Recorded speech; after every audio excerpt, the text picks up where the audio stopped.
একদিন মেয়েটি বাবার জন্য খাবার নিয়ে এসে বলল, বাবা খেয়ে নাও, না হলে ঠান্ডা হয়ে যাবে। দেখে বাবা বলল, এ কি, আমি নিচে বসে খাবো? আমি নিচে বসবো না, যা আমার জন্য টেবিল নিয়ে আয়। খানিকক্ষণ পর মেয়েটি আবার এলো সেখানে। বাবাকে বলল, বাবা টিভি বন্ধ করে নামাজ শুরু করো, নামাজের টাইম হয়ে গেছে। মেয়ের কথা শুনে বাবা বলল, আমি নামাজ পড়তে যাবো কেন রে, আমার কাছে তো টাকা পয়সা সবই আছে। তখন মেয়েটি বাবার কাছে এসে বলল, বাবা, মা বলেছে এত দম্ভ করা ভালো না, যারা দম্ভ করে তাদেরকে আল্লাহ পছন্দ করে না। মেয়ের কথা শুনে বিরক্ত হলো বাবা, বলো এত জ্ঞান দিস না তো, যা যা তুই গিয়ে নামাজ পড়। এরপর মেয়েটি গিয়ে নামাজ পড়তে শুরু করলো। এইদিকে হঠাৎ বাবার বুকে ব্যথা, কিছুক্ষণেই অজ্ঞান হয়ে মাটিতে লুটিয়ে পড়লো বাবা। আর মেয়েটি চোখ খুলে বাবাকে এই অবস্থায় দেখে কাঁদতে শুরু করলো। তো বন্ধুরা, দম্ভ করা একদম উচিত নয়। একদিন ছেলেটি নিজের প্রিয় সাইকেলটা নিয়ে এসে লোকটিকে বলল, আঙ্কেল, আমি এই সাইকেলটা বিক্রি করতে চাই, আমার টাকার খুব দরকার। শুনে লোকটি বলল, ঠিক আছে, কত হলে দিবি? ছেলেটি 3000 টাকা দিও। তখন লোকটি বলল, এই ধ্যাপ ধরে সাইকেলে 3000 টাকা? 1500 টাকা দেবো, দেওয়ার হলে দে, না হলে চলে যা। ছেলেটি, ঠিক আছে তাই দাও। এই বলে ছেলেটি টাকাটা নিল, কিন্তু বসে বসে চিন্তা করতে লাগলো, মায়ের সব ওষুধ কিনতে গেলে 3000 টাকা চাই, এখানে তো মোটে 1500, বাকিটা কোথায় পাবো?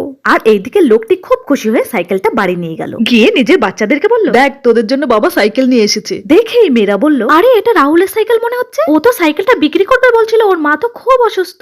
শুনে বাবা বলল, তাই নাকি? আচ্ছা মা, তোরা কি আমায় রাহুলের বাড়ি নিয়ে যেতে পারবি? তখন দুই মেয়ে মিলে বাবাকে নিয়ে গেল রাহুলের কাছে। গিয়ে বাবা বলল, রাহুল, এই নাও তোমার সাইকেল। রাহুল, নেবেন না? না, তাহলে এই নিন টাকা।